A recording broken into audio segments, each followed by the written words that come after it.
The laughter started before she even finished setting up her mat. 3 soldiers leaning against the gym wall, arms crossed, watching her arrange blocks and straps with the kind of smirks reserved for things they couldn't understand. But when the base commander walked in and saw what she was teaching, when he noticed the small tattoo barely visible beneath her tank top sleeve, his face went pale. Because that wasn't just any yoga instructor they were mocking. That was someone whose kill count was still classified, whose real name appeared in files so black even generals needed special clearance to read them. Want to know why a decorated sniper was teaching downward dog to infantry soldiers, and what that tattoo meant? Before we jump back in, tell us where you're tuning in from, and if this story touches you, make sure you're subscribed, because tomorrow I've saved something extra special for you. The morning sun cut through the windows of Fort Carson's fitness center, casting long shadows across the polished concrete floor. Outside, the Colorado mountains stood like silent sentinels, against a sky so blue it looked artificial. Inside, the usual symphony of clanking weights and grinding treadmills had given way to something far more unusual for a military installation. Zen music drifted from portable speakers, accompanied by the soft voice of someone explaining proper breathing techniques to a room full of skeptical soldiers. The incongruity was almost comical. Men and women trained to breach doors and neutralize threats were being asked to find their inner peace through warrior poses and meditation. Some embraced it with surprising enthusiasm. Others participated with the resigned acceptance of people following orders they didn't particularly understand. But 3 soldiers near the back had decided this was the perfect opportunity for entertainment. Staff Sergeant Jake Morrison stood with his back against the mirrored wall, muscular arms folded across his chest like armor.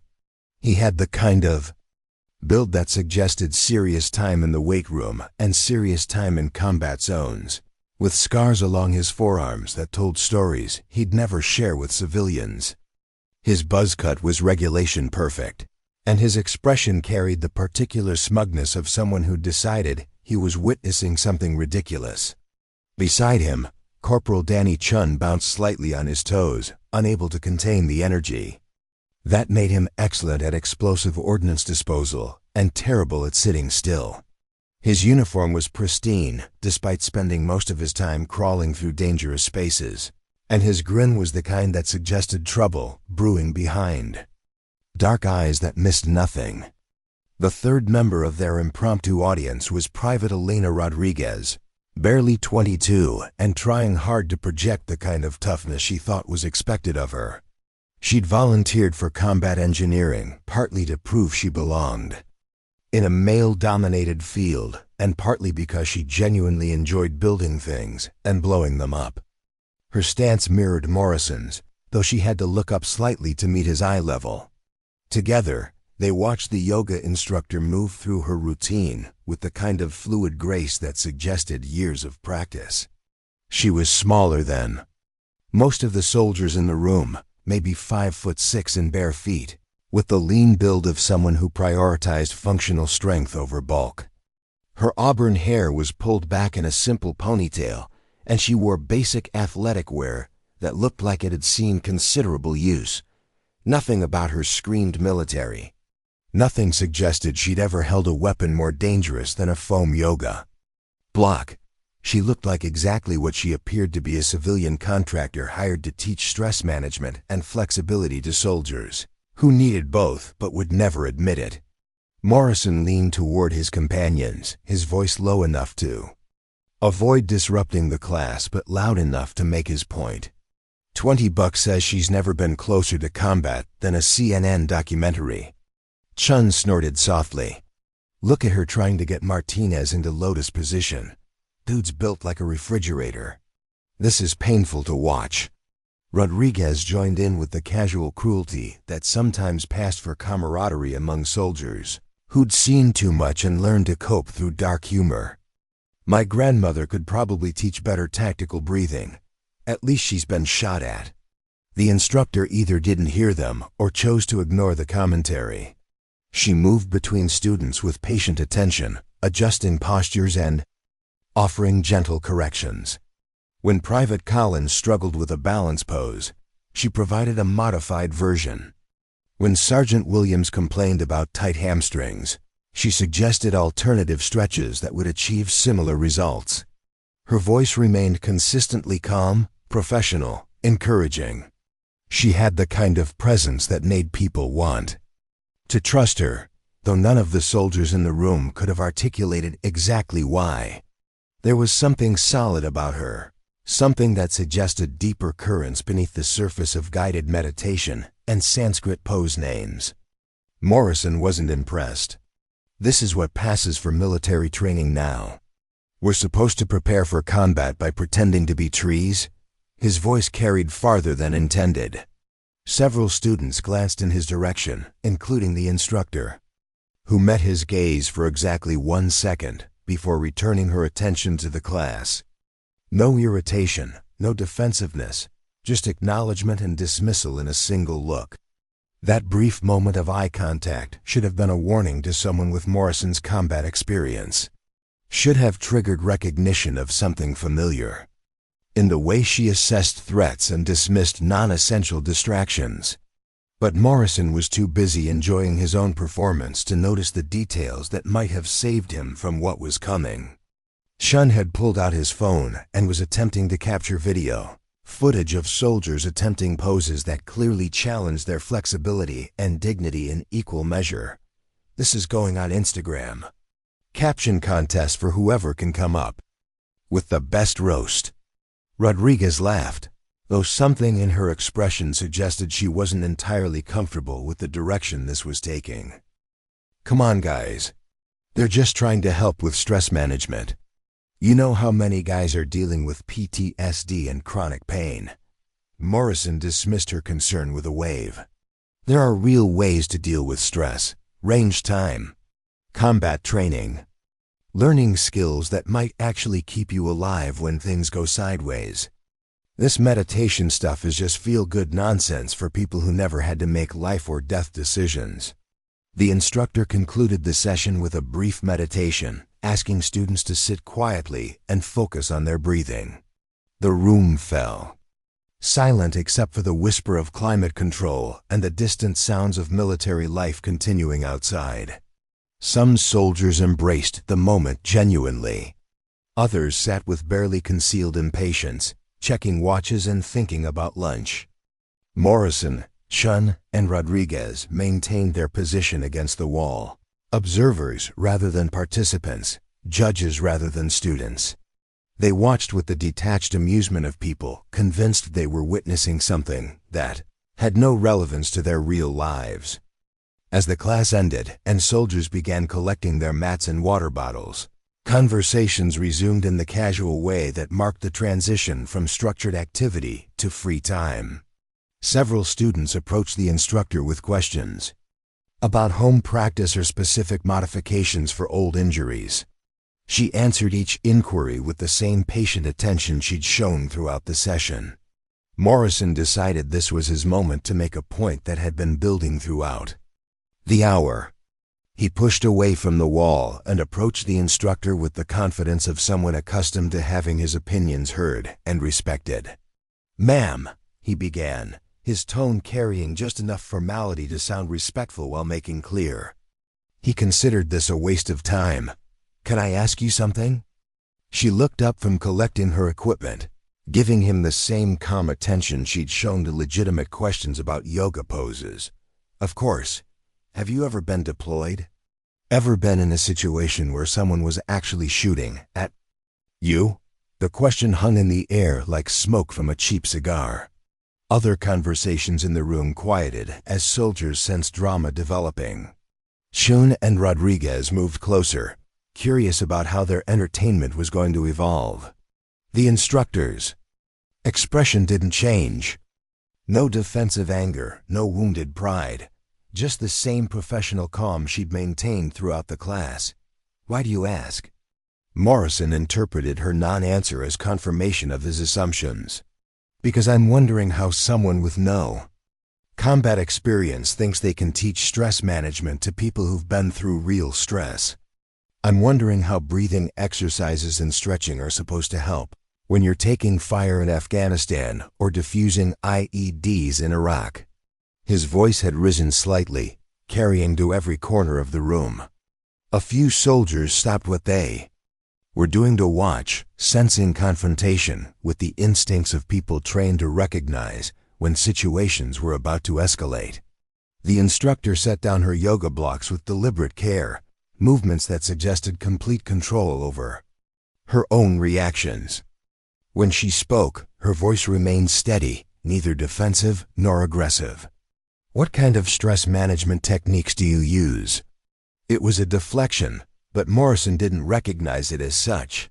He saw an opportunity to demonstrate his superior understanding of real-world challenges, range time, physical training that actually prepares you for combat situations, learning to function under pressure that matters. Chun nodded his agreement. Exactly. When someone's shooting at you, you don't have time to find your inner peace. You need muscle memory and tactical training. Rodriguez felt obligated to contribute to the discussion her companions had initiated. "No offense, ma'am, but yoga seems kind of disconnected from what we actually do for a living." The instructor listened to each comment with the same neutral attention, as if she were gathering intelligence rather than absorbing criticism. When they finished, she asked another question that seemed designed to keep them talking rather than defend herself. "How long have you been in the service?" Morrison straightened slightly, recognizing an opportunity to establish credentials. 12 years, 3 deployments to Afghanistan, 1 to Iraq. Combat infantry, then special operations support. Chun was eager to share his own resume. 7 years. Preparing and narrating this story took us a lot of time, so if you are enjoying it, subscribe to our channel. It means a lot to us. Now back to the story. EOD specialist. 2 deployments, multiple combat zones. I've seen what real stress looks like.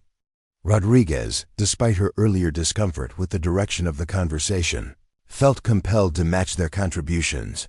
4 years, combat. Engineer.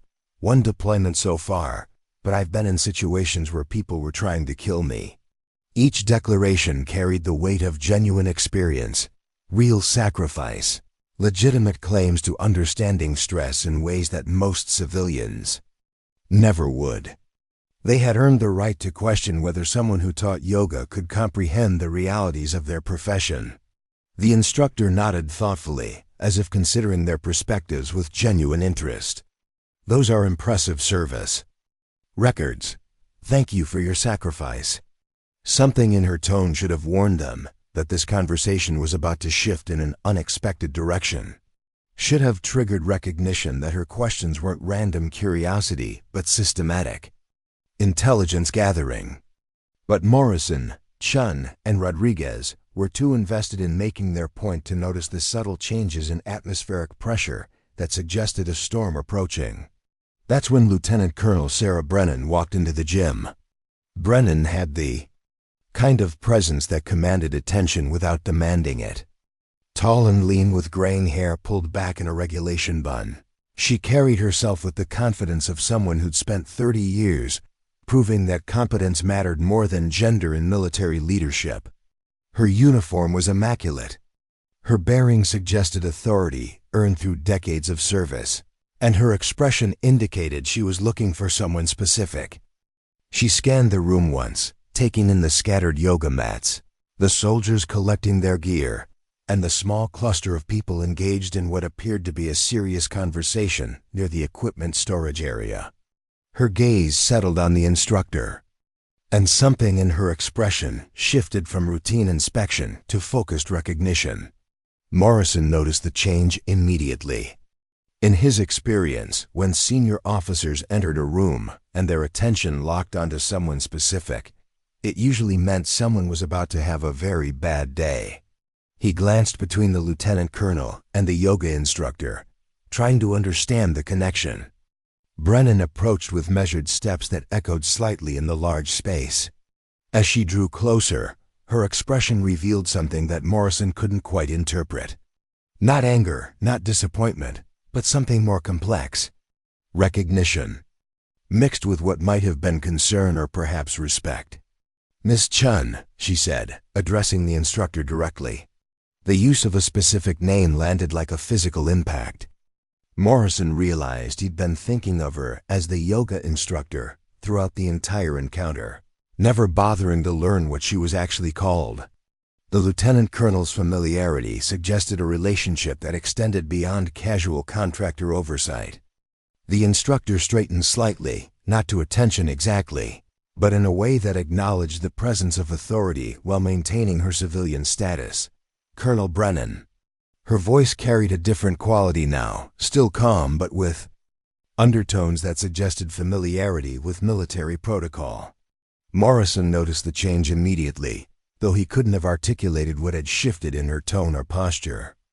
Brennan glanced at the three soldiers who had been dominating the conversation, taking in their positions and expressions with the kind of assessment that came from years of reading situations and people. "I hope you're finding the wellness program beneficial." It was a politely neutral statement, but Morrison heard the subtext clearly. Senior officers didn't interrupt their schedules to check on yoga classes unless something specific had brought them here. His earlier confidence began to waver as he sensed undercurrents he didn't understand. Chun attempted to salvage the situation with the kind of respectful deflection that worked in most military interactions. "Yes, ma'am. We were just discussing different approaches to stress management." Brennan's attention shifted to him with laser focus. "I see. And what conclusions did you reach?" The question was asked in the same tone someone might use to inquire about the weather, but Chun recognized a trap when he heard one. Unfortunately, he'd already committed to a position that was difficult to abandon gracefully. "Well, ma'am, we were wondering about the relevance of yoga to actual combat stress." Morrison, sensing that Chun was struggling, decided to provide support. "We were discussing whether civilian contractors can really understand the kind of stress that comes from combat situations." Rodriguez wished desperately that she'd kept her mouth shut earlier, but felt obligated to stand with her companions. "We meant no disrespect, ma'am. We were just curious about the instructor's background." Brennan listened to each explanation with the patience of someone who'd heard similar concerns before and had developed strategies for addressing them. When they finished, she turned her attention back to the instructor, and her expression carried something that looked almost like amusement. "Ms. Chun, would you like to address their curiosity about your background?" The offer was made gently, but Morrison detected something underneath it that suggested this was not going to end the way he'd expected. The instructor, who remained calm throughout their entire challenge, looked at each of them in turn, as if making some kind of decision. Finally, she spoke, and her voice carried a different quality than anything they'd heard from her before. Not louder, not more aggressive, but with an authority that seemed to emerge from somewhere deep inside. "My name is Lisa Chun, former gunnery sergeant, 3rd Battalion, 8th Marines. 4 deployments across 3 different theaters. Reconnaissance sniper with the Scout Sniper Platoon." The words hit the room like a controlled explosion. Morrison felt his stomach drop as the implications registered. Chun stopped bouncing on his toes as if someone had cut his power supply. Rodriguez took an involuntary step backward, suddenly, understanding that she'd been participating in something that was about to become very uncomfortable. Lisa Chun wasn't finished. "Confirmed kills are classified, but my service record includes long-range reconnaissance, counter-sniper operations, and high-value target elimination across multiple combat zones. I spent 14 months in forward operating positions with minimal support, conducting surveillance and elimination missions in areas where backup was measured in hours, not minutes."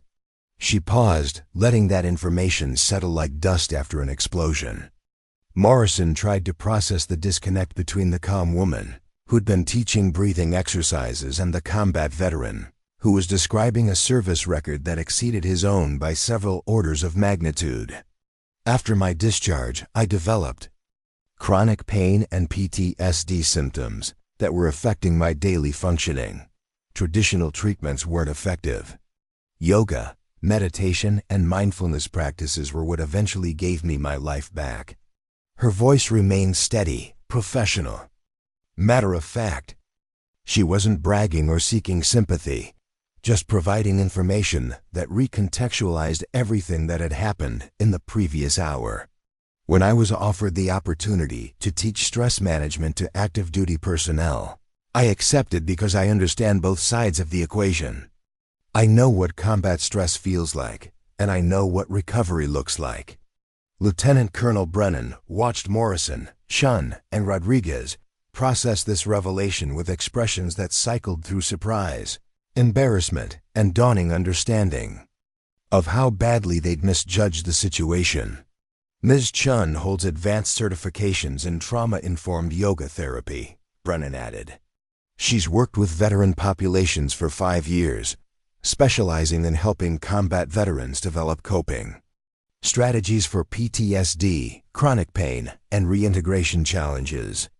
Morrison found his voice, though it came out significantly quieter than his earlier proclamations. "Ma'am, we didn't know." Lisa Chun looked at him with the same calm attention she'd shown throughout their entire interaction. "You didn't ask." The simple statement carried more weight than any anger or defensiveness would have. She hadn't hidden her background, hadn't pretended to be something she wasn't. They had simply assumed that because she was teaching yoga, she couldn't possibly understand their world. Chun was staring at her with a completely different expression than he'd worn throughout the class. "Scout sniper? That's serious." "Training," Lisa nodded once. "Scout sniper school, advanced infantry training, multiple specialized courses in reconnaissance and elimination techniques. Same stress, different coping strategies." Rodriguez finally found her voice, though she seemed to be struggling with what to say. "We apologize, Gunny. We made assumptions." The use of her former rank carried respect that had been completely absent from their earlier interaction. Lisa accepted it with the same professional calm she'd maintained throughout the entire encounter. "No harm done. Questions are normal. Assumptions are dangerous." Lieutenant Colonel Brennan looked between the soldiers and the instructor with the expression of someone who'd watched this dynamic play out before. "Ms. Chun has been working with our wellness program for 8 months. The feedback from participants has been consistently positive, particularly from personnel dealing with combat-related stress." She turned her attention to Morrison, Chun, and Rodriguez with the kind of focus that made junior personnel suddenly remember they had urgent business elsewhere. "I trust you'll give the program the respect it deserves going forward." It wasn't really a question, and they all recognized it as such. Morrison straightened to something approaching attention. "Yes, ma'am, absolutely." Chun nodded rapidly. "We'll spread the word about the program's effectiveness." Rodriguez managed a quiet "Roger that, ma'am," while looking like she wanted to disappear entirely. Lieutenant Colonel Brennan seemed satisfied with their responses. She turned back to Lisa Chun, and her expression softened slightly. "How are you settling in? Any concerns about the program or facilities?" Lisa collected the last of her equipment, with economical movements that suggested muscle memory from years of maintaining gear under various conditions. "Everything's been excellent, Colonel. The soldiers are engaged, and I'm seeing positive results." Her tone was professional but warm, indicating a working relationship that had developed over months of successful collaboration. Morrison realized that while he'd been making jokes about her qualifications, she'd been quietly helping soldiers deal with challenges he'd never learned to address properly. Brennan nodded approvingly. "Excellent. I'll let you finish up here. Thank you for your continued service to our personnel."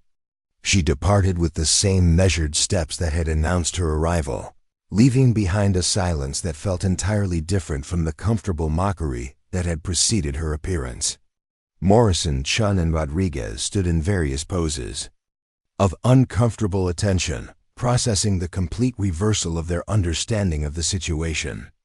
Lisa Chun finished packing her equipment without comment, movements efficient and unhurried. She'd dealt with military personnel long enough to understand that sometimes people needed time to adjust their perspectives. The three soldiers watched her with expressions that suggested internal recalibration of significant proportions.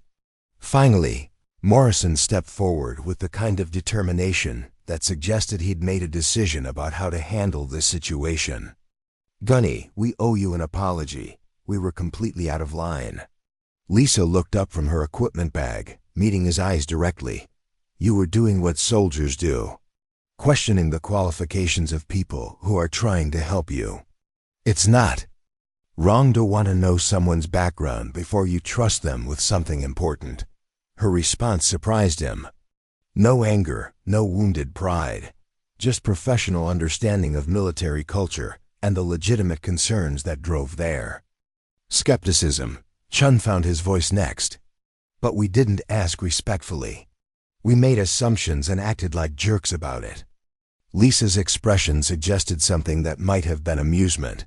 "I've been disrespected by experts. You three are amateurs." Rodriguez managed a small laugh despite her embarrassment. "That's actually worse somehow." Lisa shouldered her equipment bag with movements that suggested she'd carried much heavier loads over much longer distances. "The program is here if you want to try it. No judgment, no pressure. Just tools that might help with things you're dealing with." Morrison looked at his companions, then back at Lisa. Would you mind if we asked about your service? I mean, respectfully this time." Lisa paused, considering the request. "What would you like to know?"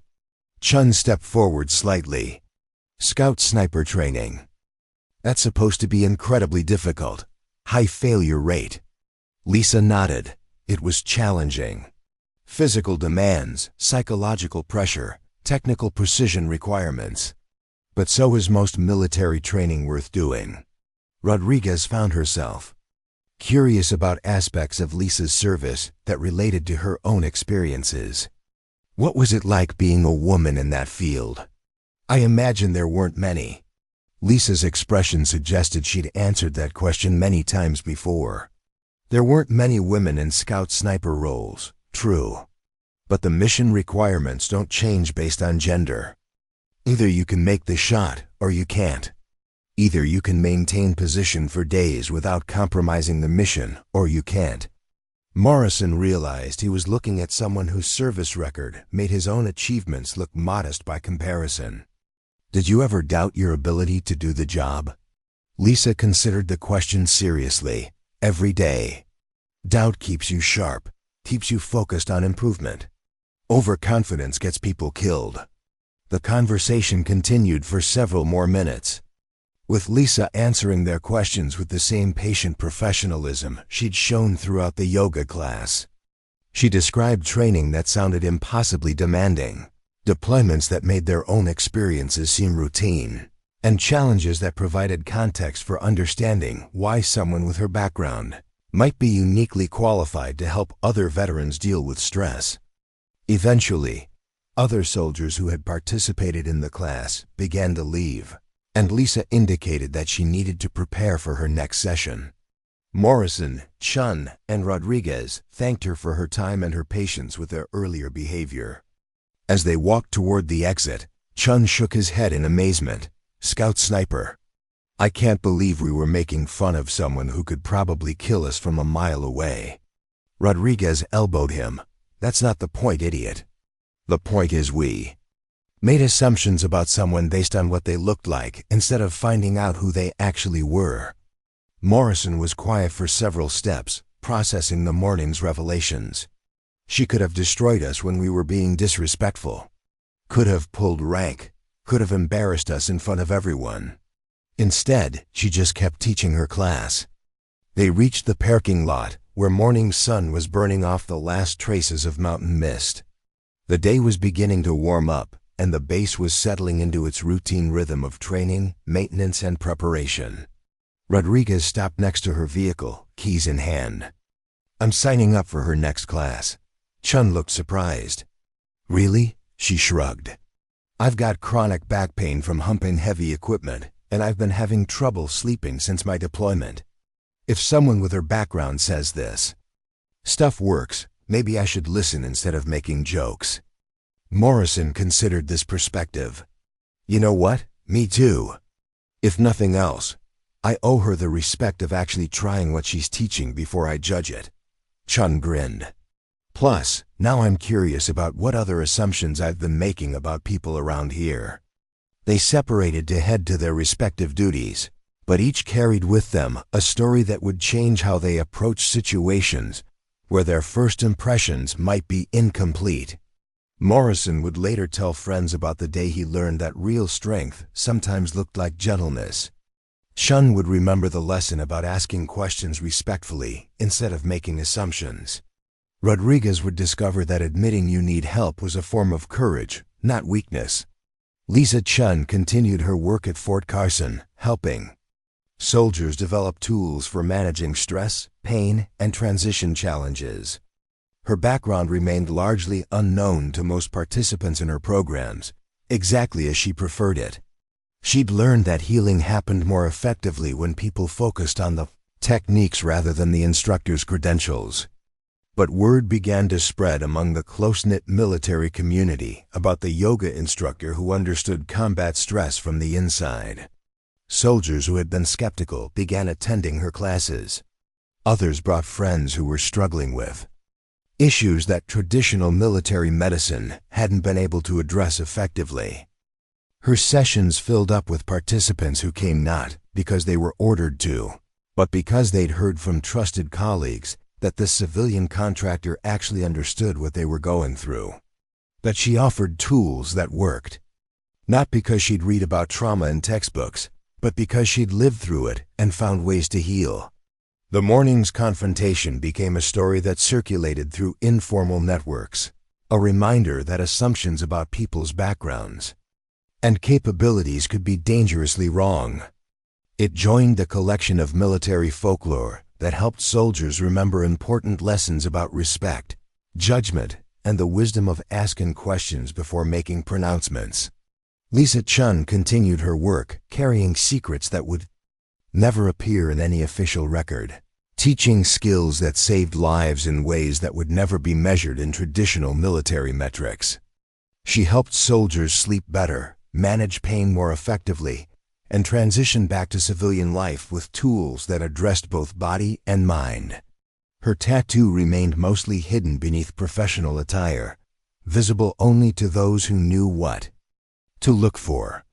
It marked her as someone who had served in ways that couldn't be publicly acknowledged, who had made sacrifices that would never be fully understood by people who hadn't shared similar experiences.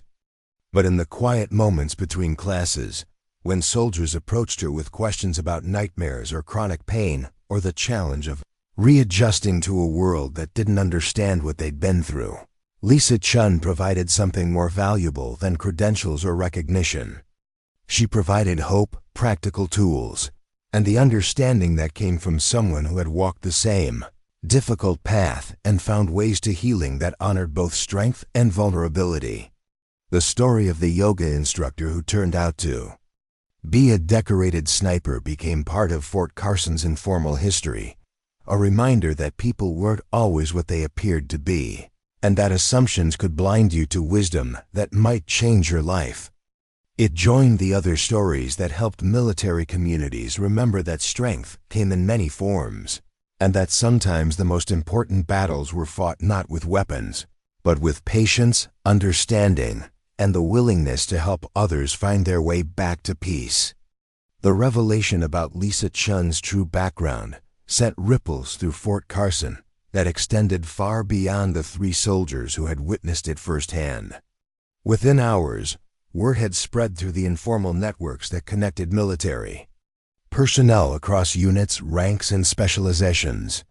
The story grew with each telling, gaining details and interpretations that reflected the teller's own experiences and biases.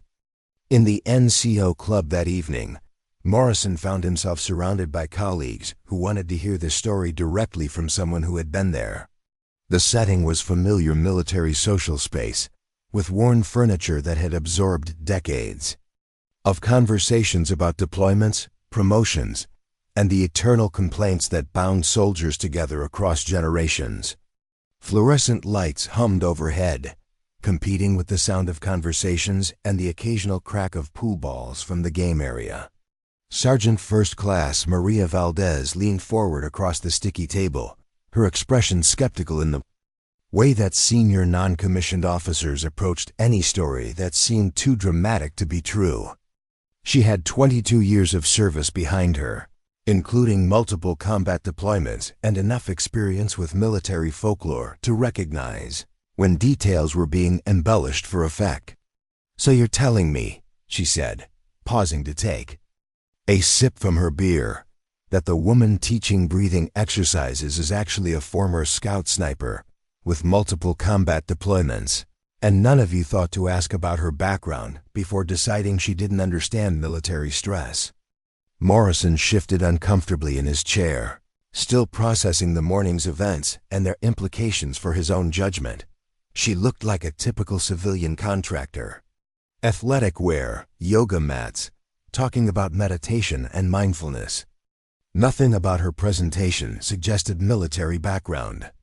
Staff Sergeant Kevin Park, who worked in military intelligence and had developed professional habits around information verification, set down his drink with deliberate precision. What was her exact service record?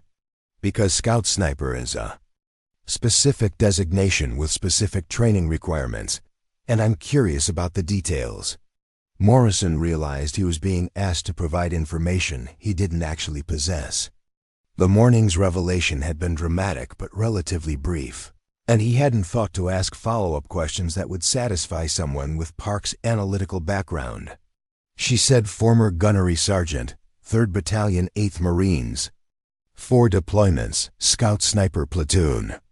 Confirmed kills classified, but extensive reconnaissance and counter-sniper experience across multiple theaters. Park nodded slowly, processing this information against his own knowledge of Marine Corps' organization and deployment patterns. 3rd 8 is a real unit. Scout Sniper designation is accurate for Marine Corps structure. If she served as a gunnery sergeant in that capacity, she would have had significant combat experience. Valdez remained skeptical, though her expression suggested curiosity rather than dismissal. Even assuming all of that is true, what's someone with that background doing teaching yoga to soldiers? Seems like a significant career transition. Morrison had wondered the same thing throughout the afternoon, trying to reconcile the calm instructor he'd observed with the combat veteran who had been revealed. She mentioned developing PTSD and chronic pain after discharge, said traditional treatments weren't effective and yoga was what helped her recover. Now she uses those techniques to help other veterans. The conversation was interrupted by the arrival of Corporal Danny Chun, who had spent the afternoon researching everything he could find about Scout Sniper training and Marine Corps' reconnaissance operations. His usual bouncing energy was subdued, replaced by something that looked like newfound respect mixed with embarrassment. "I've been reading about Scout Sniper School," he announced without preamble. "The failure rate is ridiculous. Physical requirements, psychological evaluation, marksmanship standards that eliminate most applicants before they even get to the advanced training." He pulled out his phone and began scrolling through information he'd compiled. The course includes stalking, camouflage, observation, weather analysis, ballistics calculations, and precision shooting at ranges that most infantry soldiers never attempt. Graduates are expected to operate independently in hostile territory for extended periods. Park leaned back in his chair, reassessing his earlier questions.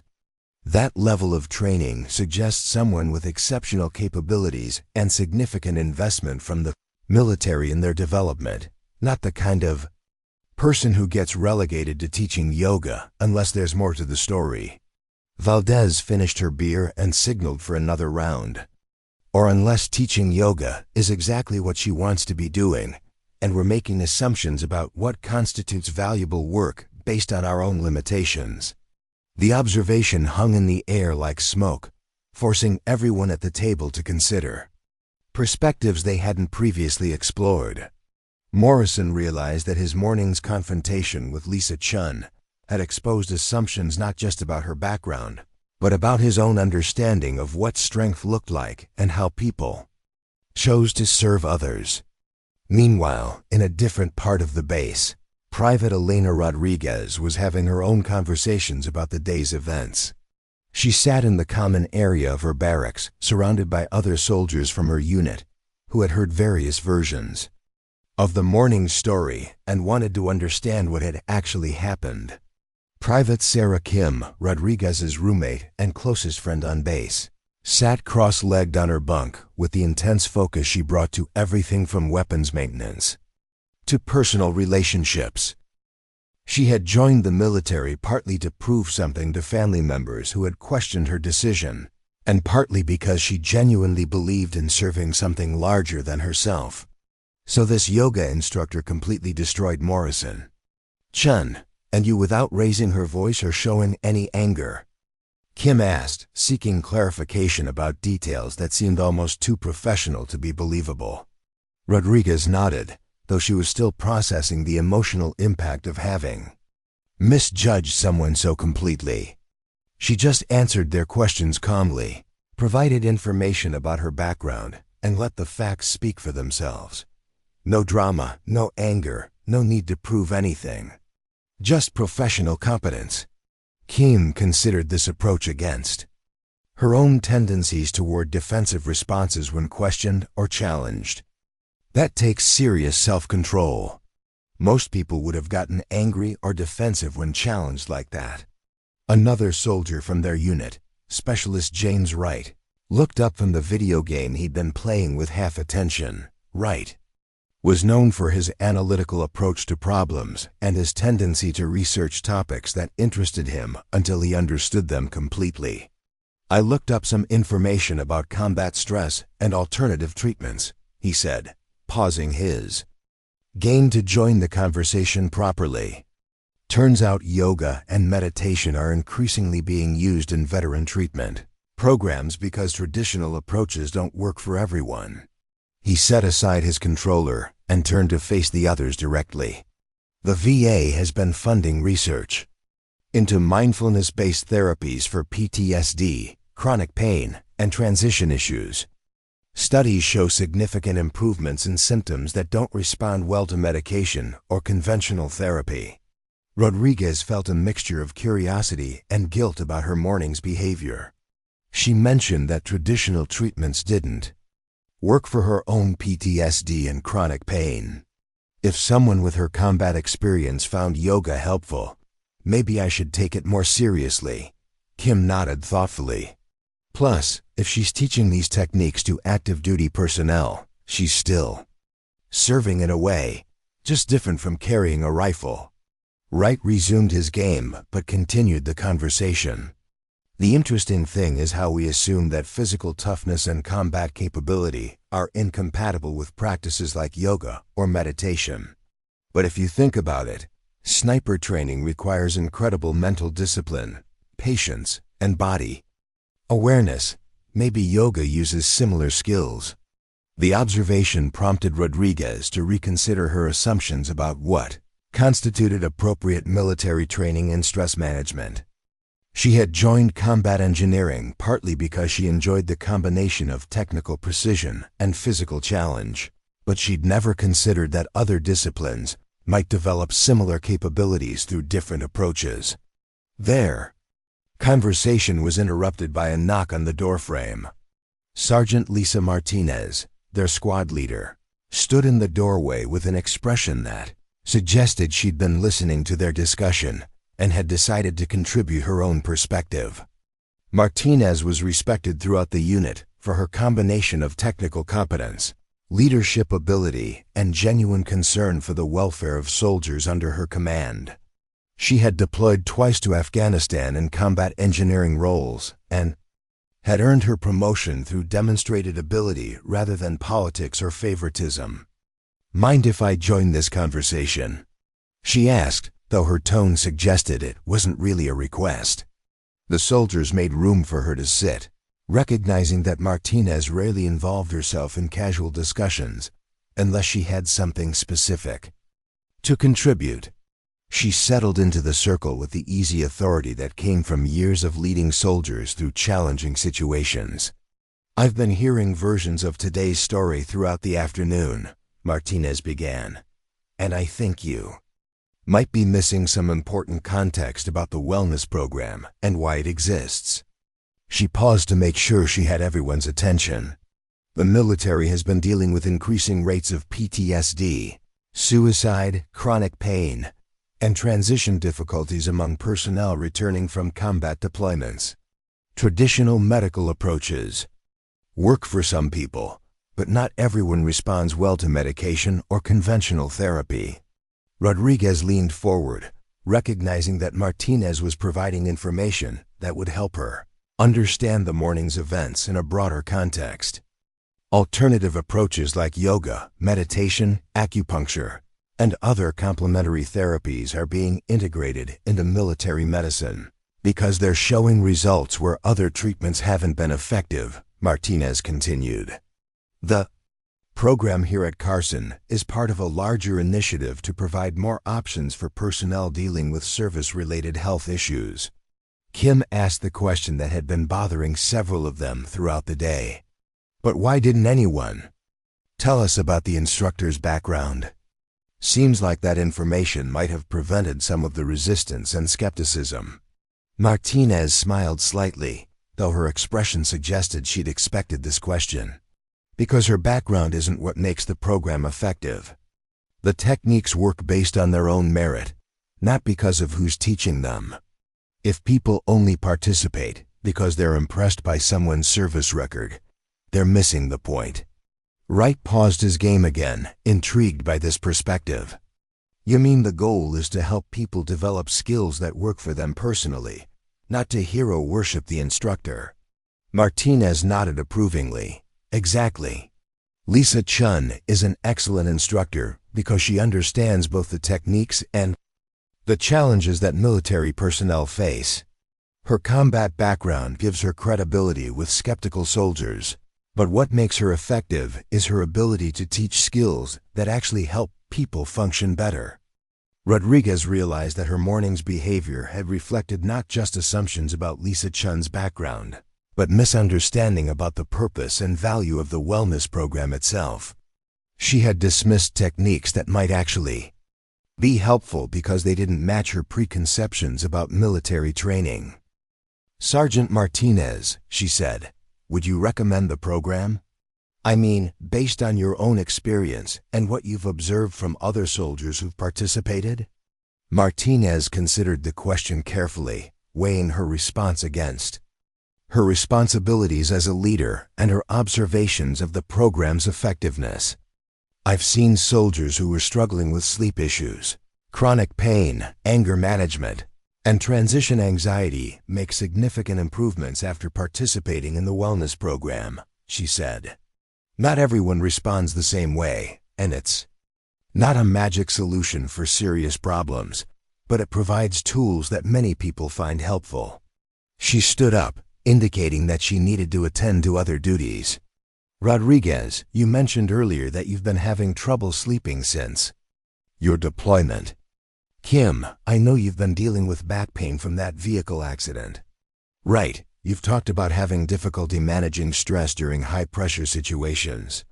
Maybe instead of debating the instructor's qualifications, you should consider whether the program might address issues you're actually dealing with. After Martinez left, the three soldiers sat in contemplative silence for several minutes. Each was processing not just the day's revelations about Lisa Chun, but their own needs and the possibility that help might be available in forms they hadn't previously considered. Rodriguez was the first to speak. I'm going to sign up for her. Next class, Kim nodded. Me too.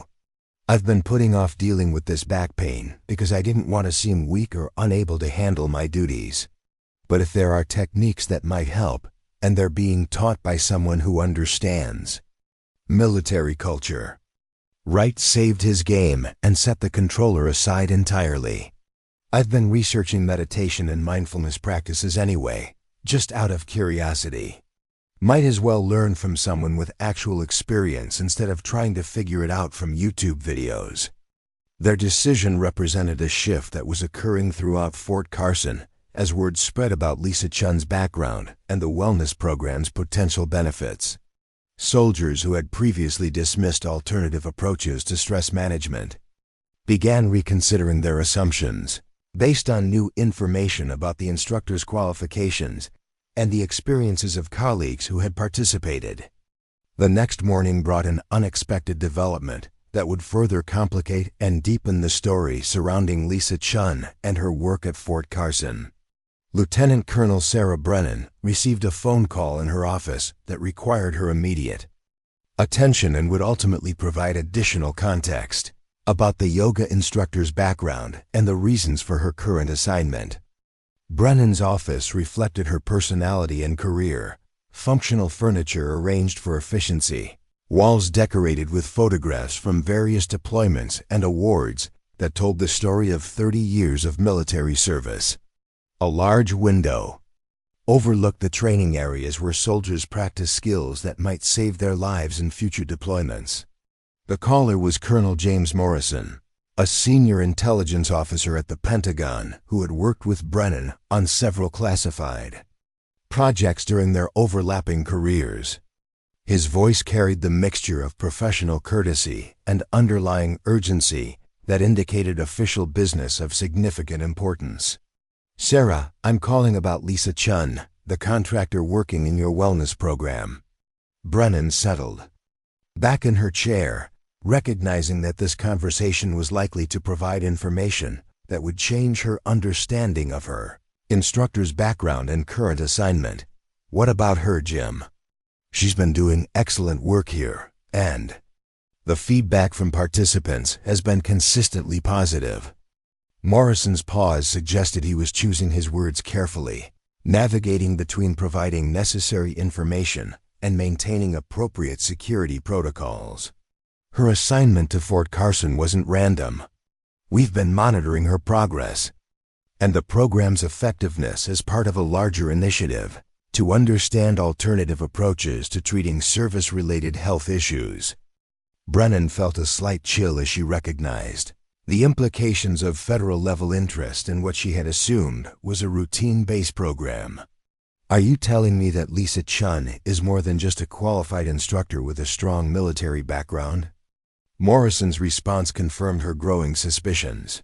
"Her service record includes operations that remain classified at levels above your current clearance. What I can tell you is that her transition to civilian life was complicated by health issues that didn't respond well to standard treatment protocols." He paused again, and Brennan could hear papers rustling in the background as he consulted documents that she wasn't authorized to see. Her recovery process involved techniques that are now being studied for broader application to military personnel with similar challenges. The wellness program at Carson is essentially a field test of approaches that might be implemented system-wide if they prove effective.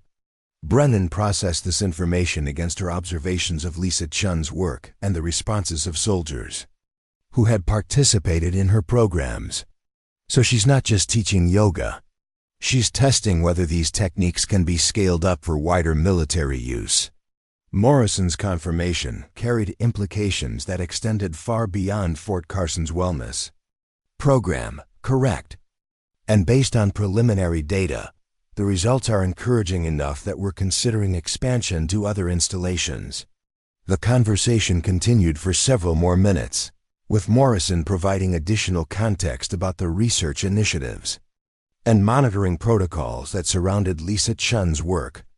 By the time they concluded, Brennan understood that her base was participating in something much larger than local stress management programs. After ending the call, Brennan sat quietly in her office, considering the new information against her previous understanding of Lisa Chun and the wellness program. She realized that the yoga instructor who had calmly handled yesterday's Confrontation was operating at multiple levels simultaneously, providing genuine help to soldiers who needed it while also contributing to research that might influence military medicine for years to come. The revelation added another layer to the story that was already circulating through Fort Carson's informal networks.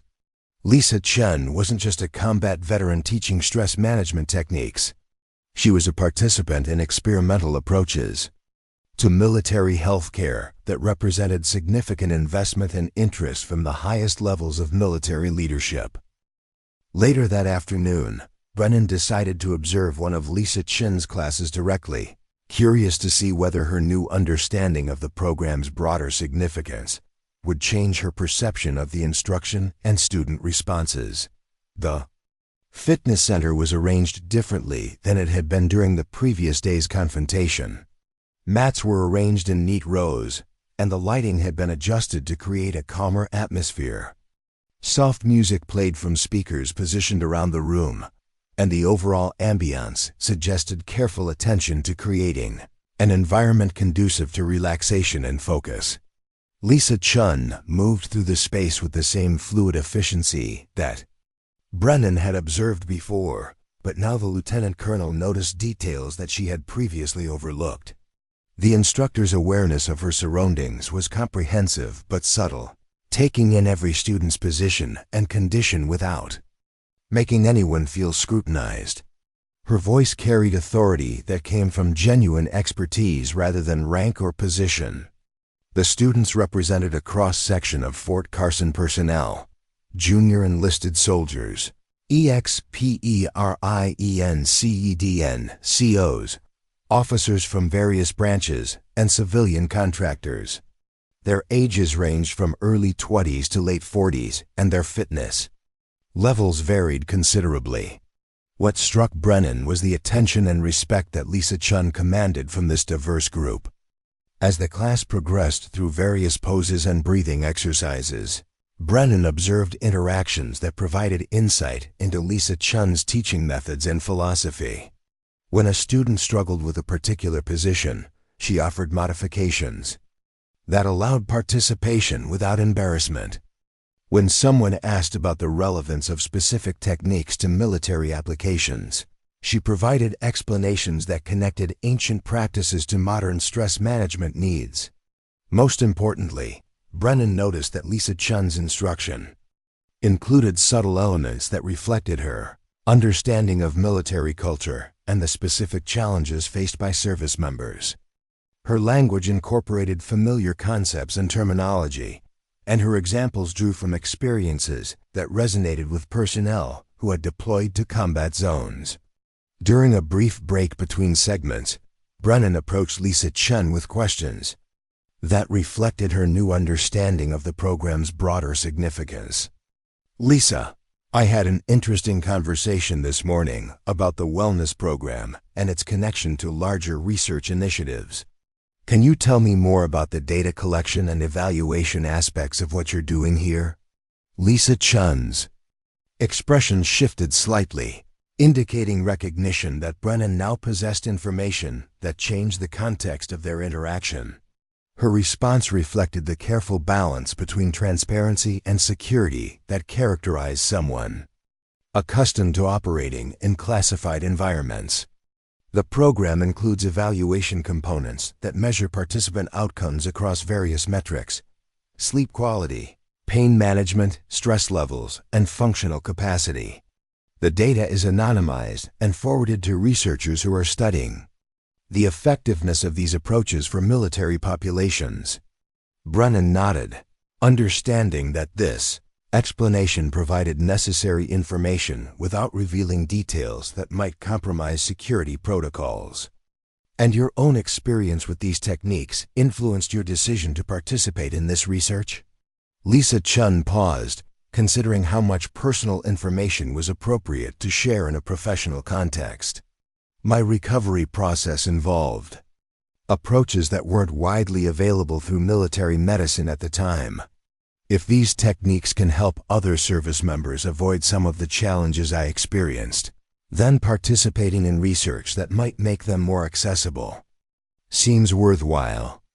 The conversation was interrupted by the return of students from their break, but Brennan had learned enough to understand that Lisa Chun's presence at Fort Carson represented intersection of personal healing, professional service, and institutional research that could influence military healthcare for generations.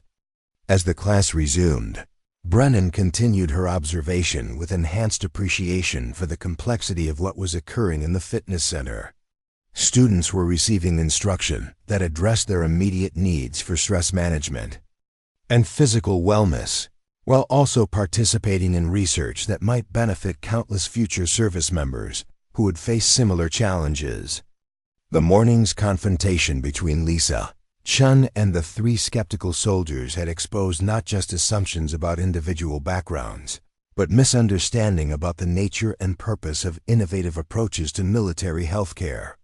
The story that continued to circulate through Fort Carson's informal networks was really about the intersection of ancient wisdom and modern military medicine, individual healing and institutional change, personal service and professional research. Lisa Chen embodied all of these elements simultaneously: combat veteran and healing practitioner, individual recovering from service-related injuries and professional helping others navigate similar challenges, private person maintaining appropriate boundaries and public figure contributing to important research. The complexity of her role and background explained the calm professionalism she had maintained during yesterday's confrontation. She had been questioned and challenged by experts throughout her military career and civilian transition. 3. Skeptical soldiers questioning her qualifications represented familiar territory that required patient explanation rather than defensive response.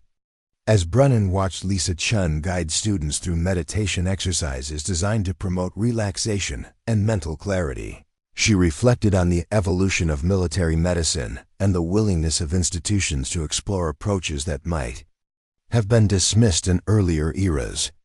The wellness program at Fort Carson represented progress toward more comprehensive understanding of service member needs and more diverse approaches to addressing them. The students in the room represented the real measure of the program's success. They were participating voluntarily, returning for multiple sessions, and reporting improvements in conditions that had previously interfered with their professional and personal functioning. Their experiences would ultimately determine whether the research initiatives surrounding Lisa Chun's work would lead to broader implementation of alternative approaches to military healthcare. When the class concluded, Brennan approached several students to inquire about their experiences and observations. Their responses reinforced her growing understanding of the program's value and Lisa Chun's effectiveness as an instructor. Staff Sergeant Michael Torres, who had been participating in the program for 3 months, described improvements in sleep quality and pain management that had allowed him to return to full duty status after struggling with combat-related injuries. Corporal Jennifer Walsh explained how breathing techniques she had learned in Lisa Chun's classes had helped her manage anxiety during high-stress situations, improving her performance and reducing her reliance on medication. Private First Class David Kim credited the program with helping him develop coping strategies for anger management issues that had been affecting his relationships and career prospects. Each testimonial provided evidence that Lisa Chun's work was producing measurable improvements in service member wellness and readiness. The techniques she taught were not abstract spiritual practices, but practical tools that addressed real challenges faced by military personnel transitioning between combat and non-combat environments. As Brennan prepared to leave the fitness center, she reflected on the morning's observations and their implications for her understanding of innovative approaches to military healthcare. Lisa Chun represented a new model of service that combined individual healing with institutional contribution, personal experience with professional expertise, traditional practices with modern applications. The story that had begun with 3 soldiers questioning a yoga instructor's qualifications had evolved into recognition of complex intersections between individual recovery, institutional research, and evolving approaches to military medicine. Lisa Chun's presence at Fort Carson embodied all of these elements while maintaining the quiet professionalism that had characterized her response to skepticism and challenge. Her work continued with the same calm dedication that had impressed Lieutenant Colonel Brennan throughout their interactions. She taught classes, collected data, provided individual guidance to students who requested additional support, and participated in research initiatives that might influence military healthcare policy for decades to come. The soldiers who had initially questioned her background had become advocates for her program, sharing their own experiences and encouraging colleagues to participate. Their transformation from skeptics to supporters illustrated the power of direct experience to overcome assumptions and prejudices that might otherwise prevent people from accessing helpful resources. Fort Carson's informal networks continued to circulate the story of the yoga instructor who turned out to be a decorated combat veteran. But the narrative had evolved beyond simple revelation of hidden background to appreciation of complex service that operated at multiple levels simultaneously. Lisa Chun had become a symbol of evolution in military culture toward recognition that strength took many forms and service could be expressed through various approaches to helping others. The weeks following the revelation about Lisa Chun's background brought significant changes to Fort Carson's wellness program. What had started as a modest initiative serving perhaps 20 soldiers per week grew into something approaching a movement, with participation rates that surprised even Lieutenant Colonel Brennan and drew attention from military medical professionals across the region. The transformation wasn't immediate or dramatic, but it was steady and measurable. Soldiers who had completed Lisa's initial courses began recommending the program to colleagues dealing with similar challenges. Word spread through the networks that connected military personnel across units, specializations, and ranks. The story of the yoga instructor who turned out to be a decorated sniper became part of Fort Carson's folklore. But more importantly, it became a catalyst for broader acceptance of alternative approaches to stress management and recovery. Master Sergeant Robert Kane represented the kind of institutional change that Lisa's work was generating throughout the base. Kane had 30 years of military service behind him, including multiple combat deployments and leadership positions that had exposed him to virtually every aspect of military culture. He was respected by junior personnel for his fairness and competence, and trusted by senior leadership for his ability to implement programs effectively while maintaining unit readiness. Kane had initially been skeptical of the wellness program, viewing it as another administrative requirement that would consume time and resources without producing measurable benefits. His experience with military innovation had taught him to be cautious about initiatives that promised significant improvements through approaches that differed dramatically from established practices. But the data emerging from Lisa Chun's programs was becoming impossible to ignore.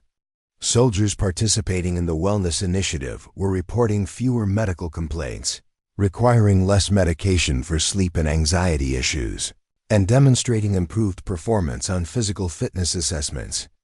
The improvements weren't universal or dramatic, but they were consistent enough to suggest that something genuinely beneficial was occurring.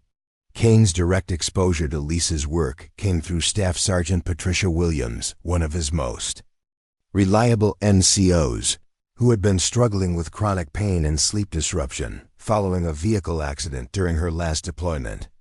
Williams had exhausted conventional treatment options without achieving satisfactory relief, and her condition was beginning to affect her job performance and career prospects. At Kane's suggestion, Williams had reluctantly enrolled in the wellness program, primarily because she trusted his judgment and was running out of alternatives. Her initial skepticism mirrored that of many military personnel who viewed yoga and meditation as incompatible with military culture and professional identity. Williams returned from her first session with Lisa Chun carrying a different perspective than Kane had expected. Instead of dismissing the experience as irrelevant or ineffective, she described an instructor who understood military culture, spoke the language of people who had served in combat zones, and taught techniques that addressed specific challenges faced by service members transitioning between high-stress and routine environments. Master Sergeant, Williams had reported, she knows what it's like to carry gear for extended periods, to maintain alertness during long surveillance operations, to manage adrenaline and stress hormones in life-threatening situations. The breathing techniques she teaches aren't just relaxation exercises. They're tactical tools for managing physiological responses under pressure.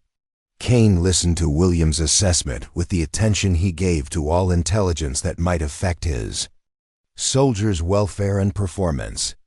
Her description of Lisa Chun's instruction suggested someone who understood both the theoretical foundations of stress management techniques and their practical applications to military environments. More importantly, Williams reported measurable improvements in her pain levels and sleep quality after just 2 weeks of consistent practice. She was able to reduce her reliance on prescription medication while maintaining her duty performance at previous levels. The changes weren't dramatic enough to constitute a miracle cure, but they were significant enough to represent genuine improvement in her quality of life and professional effectiveness. Based on Williams' experience and similar reports from other personnel in his unit, Kane decided to observe Lisa Chun's instruction directly.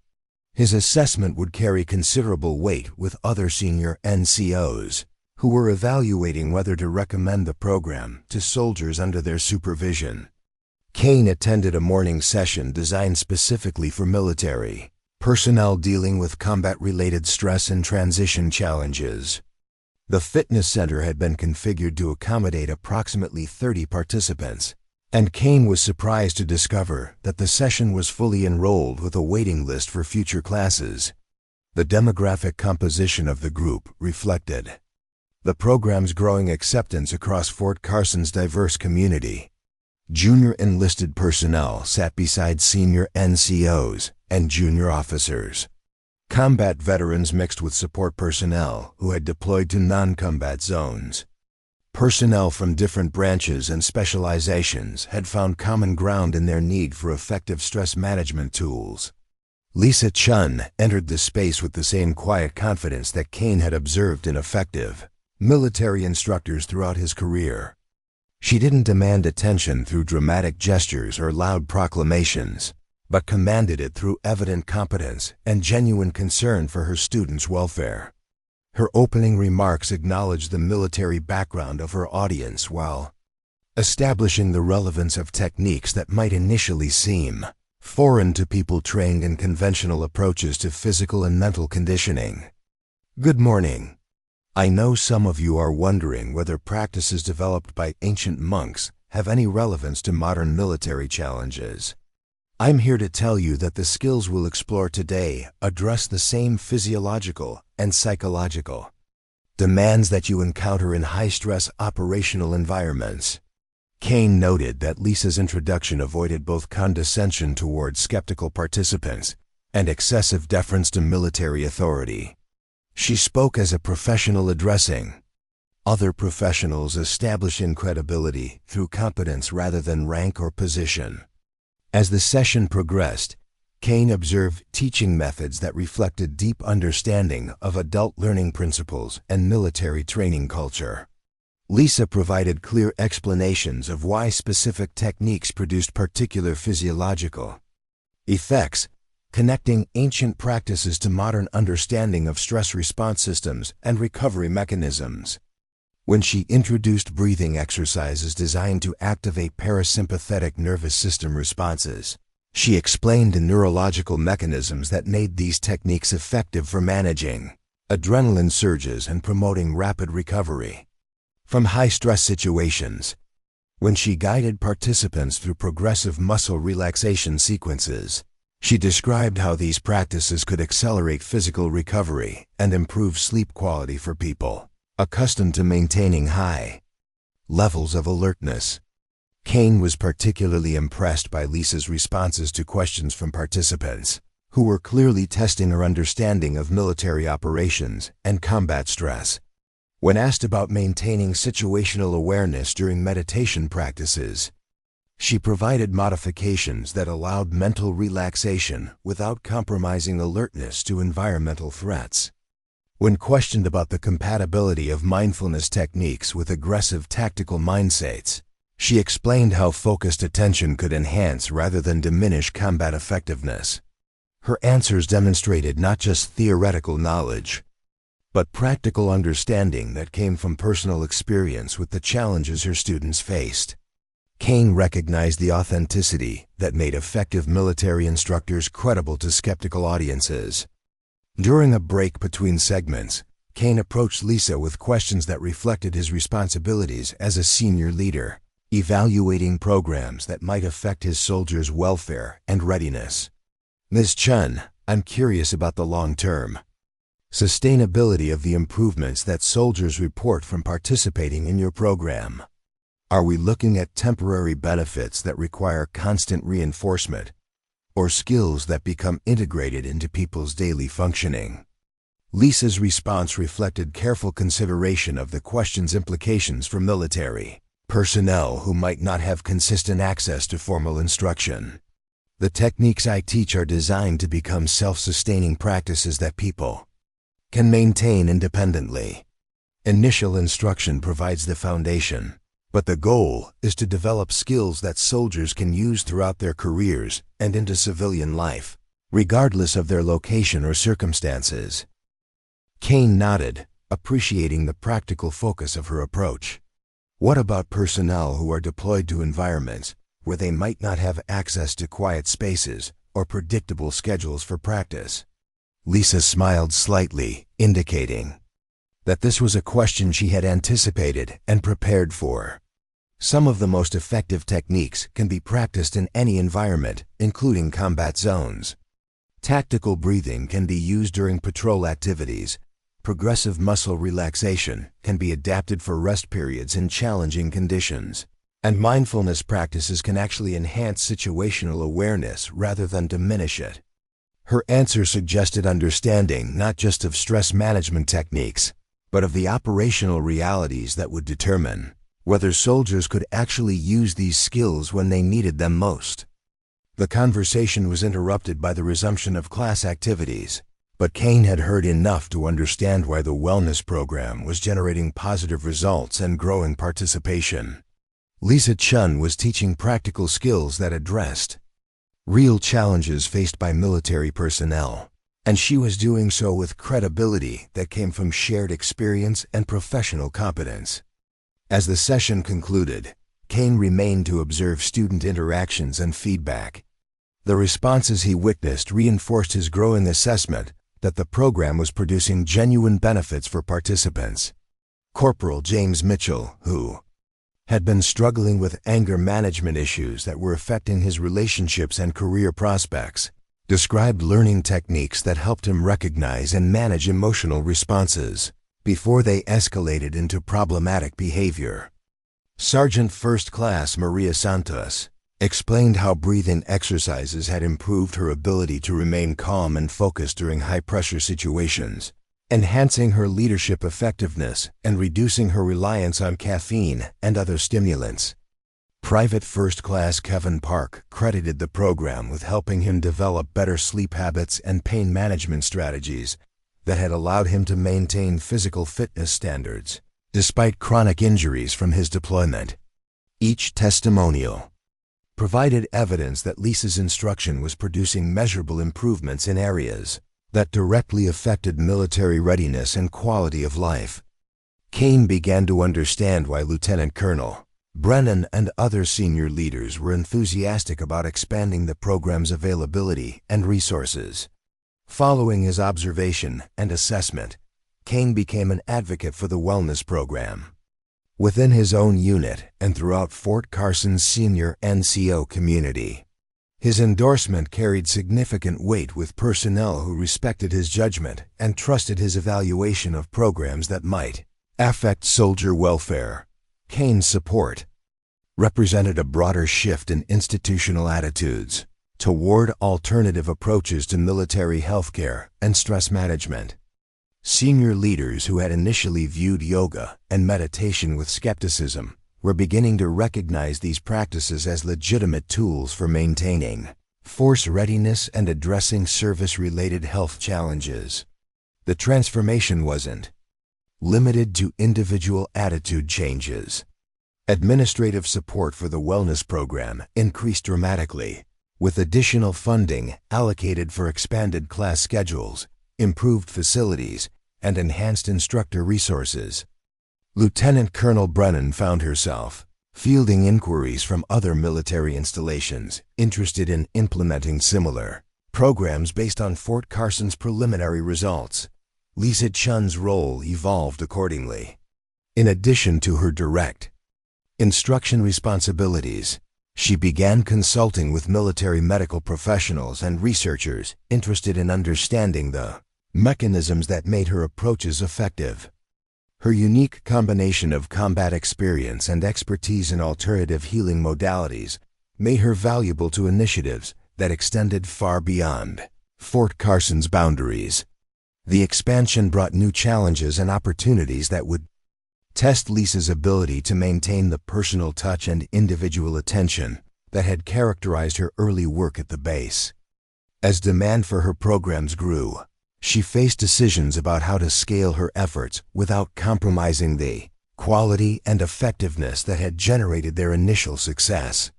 Lisa's response to these challenges reflected the same thoughtful professionalism that had impressed everyone who worked with her.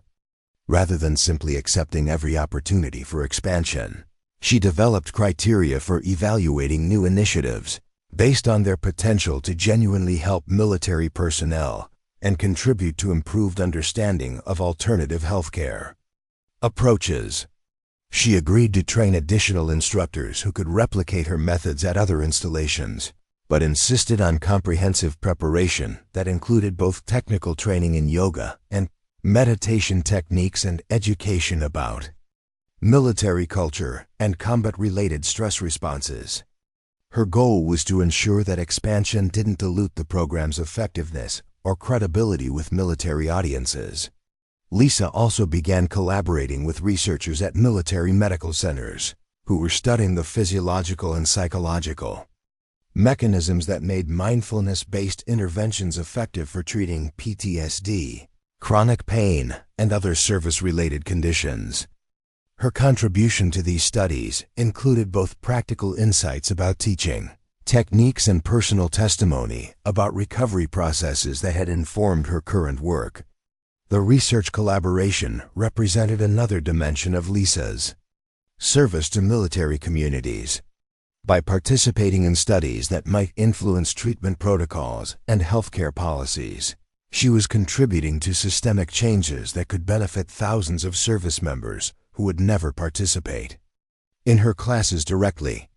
Meanwhile, the three soldiers whose confrontation with Lisa had initiated Fort Carson's broader recognition of her background and capabilities had become unexpected ambassadors for the wellness program. Morrison, Chun, and Rodriguez had not only enrolled in Lisa's classes themselves, but had become advocates who encouraged colleagues to participate and provided testimonials about their own experiences.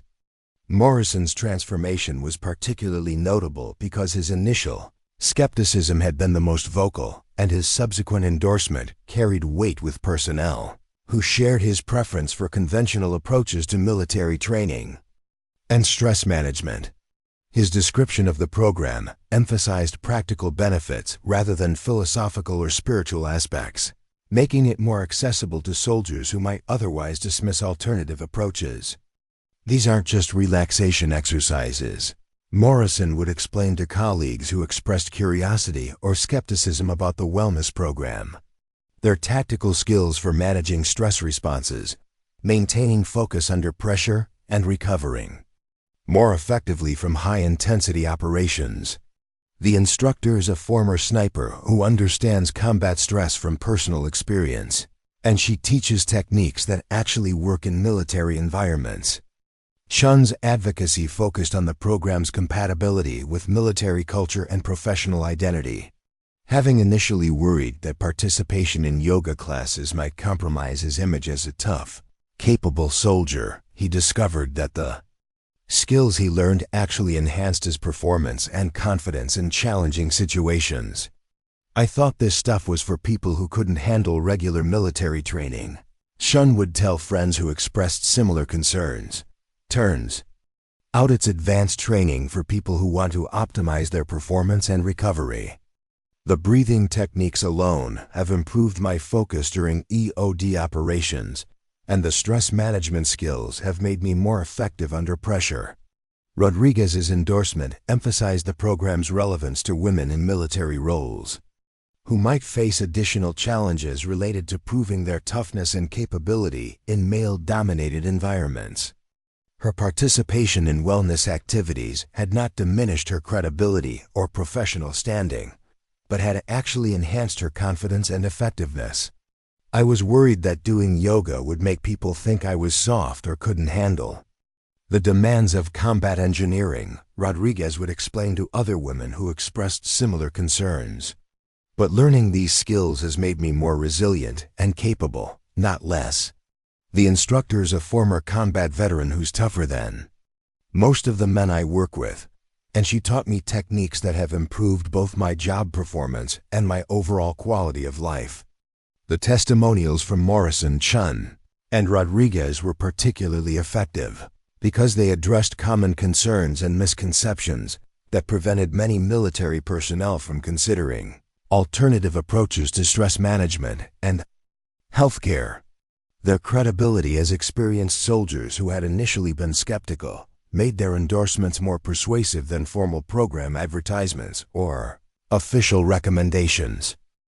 As winter approached Fort Carson, Lisa Chun had been working at the base for nearly a year. The wellness program had grown from a modest pilot initiative, serving fewer than 50 soldiers, to a comprehensive offering that reached hundreds of military personnel and their families.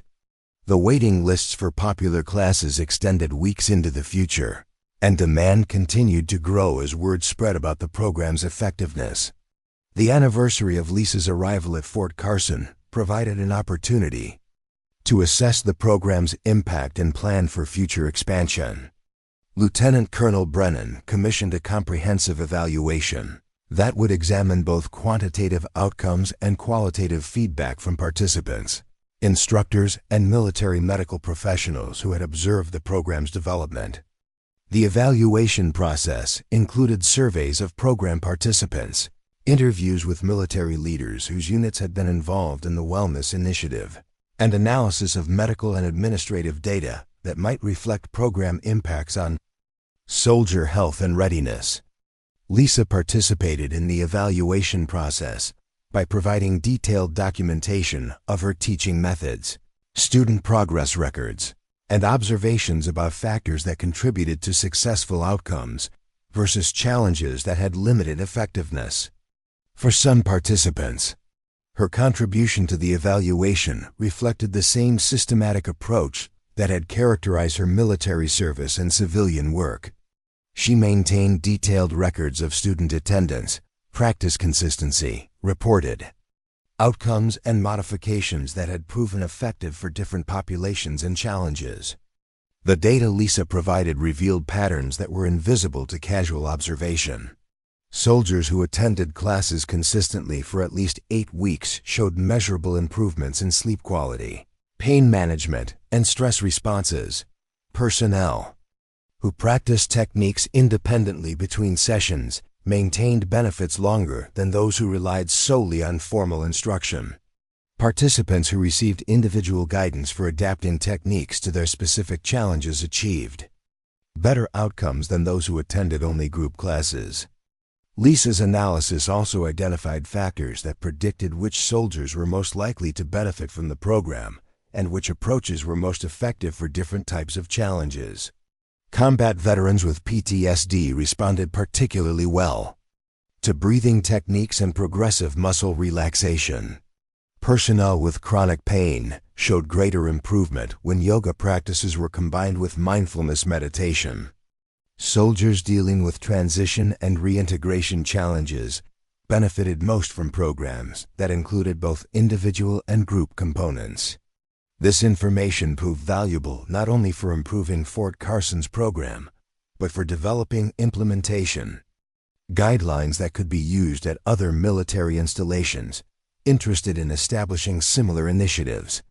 When the evaluation results were compiled and analyzed, they provided compelling evidence that the wellness program was producing measurable benefits for military personnel and their families. Participants reported significant improvements in sleep quality, pain management, stress levels, and overall quality of life. Medical records showed reduced utilization of prescription medications for anxiety and sleep disorders among program participants. Unit leaders reported improved morale and performance among soldiers who had completed wellness training. Perhaps most importantly, the evaluation revealed that the program was achieving its goals without compromising military readiness or professional identity. Participants maintained their physical fitness standards, job performance levels, and commitment to military service while developing additional skills that enhance their resilience and effectiveness. The evaluation results prompted discussions about expanding the program not just to other Army installations, but to other branches of the military and veteran healthcare systems.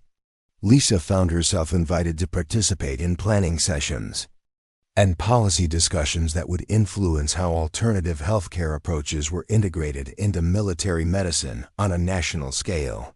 Her participation in these high-level discussions represented recognition of her unique qualifications and contributions to understanding effective approaches to military stress management and recovery.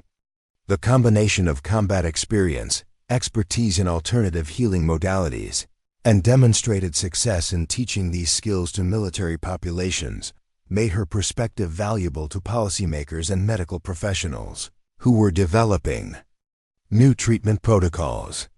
As Lisa prepared for expanded responsibilities that would take her beyond Fort Carson, she reflected on the journey that had brought her from combat zones to yoga studios to military wellness programs. Each phase of her career had involved service to others, but the nature and context of that service had evolved in ways she could never have predicted.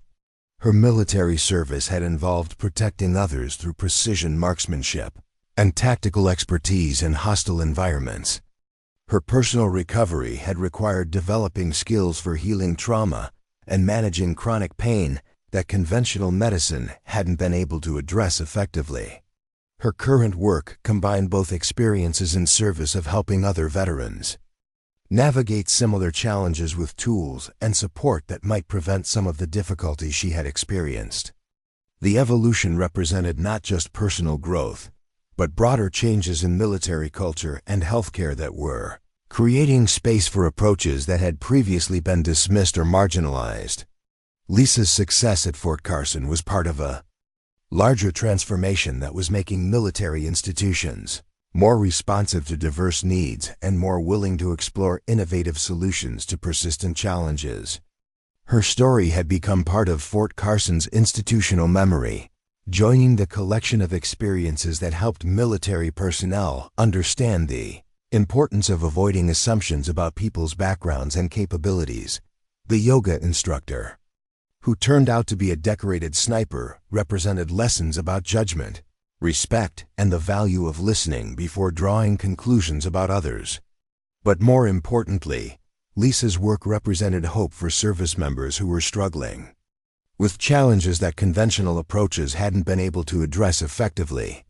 Her programs provided evidence that healing was possible, that alternative approaches could be compatible with military identity and culture, and that seeking help was a sign of wisdom rather than weakness. As Lisa prepared to leave Fort Carson for new assignments that would expand her impact beyond a single installation, she carried with her the satisfaction of knowing that her work had made a measurable difference in the lives of hundreds of soldiers and their families. The techniques she had taught would continue to benefit people long after her departure, and the program she had helped develop would serve as a model for similar initiatives throughout the military healthcare system. The soldiers who had initially questioned her qualifications had become advocates who would carry the program's message to future assignments and new military communities. The institutional changes she had helped implement would outlast her personal involvement and continue to benefit service members who faced similar challenges in the future. Morrison, Chun, and Rodriguez attended Lisa's farewell ceremony, representing not just their own transformation from skeptics to supporters, but the broader changes in military attitudes toward alternative approaches to healthcare and stress management. Their presence acknowledged both the personal growth they had experienced through participation in the wellness program and their commitment to supporting similar initiatives in their future assignments. Lieutenant Colonel Brennan's remarks at the ceremony emphasized Lisa's contributions not just to Fort Carson's military community, but to broader understanding of effective approaches to serving veterans and active duty personnel.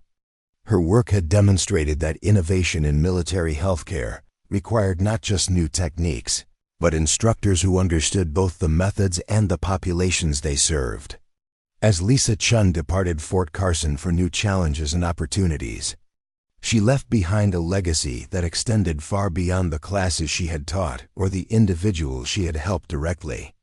Her work had contributed to institutional changes that would benefit military personnel for generations, and her example had demonstrated the value of approaching service with both competence and humility, both strength and compassion. The story of the yoga instructor who turned out to be a decorated sniper had become part of military folklore that would be shared among service members as a reminder about the dangers of assumptions and the importance of recognizing that people's capabilities and contributions might extend far beyond their apparent roles or backgrounds. But the deeper lesson of Lisa's time at Fort Carson was that healing and service could take many forms, and that sometimes the most important battles were fought not with weapons, but with patience, understanding, and the willingness to help others find their way back to health and peace. Her legacy lived on in the soldiers who continued to practice the techniques she had taught, the programs that followed the model she had helped develop, and the institutional changes that her work had helped inspire. The morning sun that had witnessed her first confrontation with skeptical soldiers now illuminated a fitness center where dozens of military personnel practiced skills that might help them navigate the challenges of service and transition with greater resilience and effectiveness. Lisa Chun's quiet revolution in military healthcare continued without her, sustained by the evidence of its effectiveness and the commitment of people who had discovered that strength came in many forms, and that seeking help was itself an act of courage worthy of respect and support. Up next, you've got two more standout stories right on your screen. If this one hit the mark, you won't want to pass these up. Just click and check them out.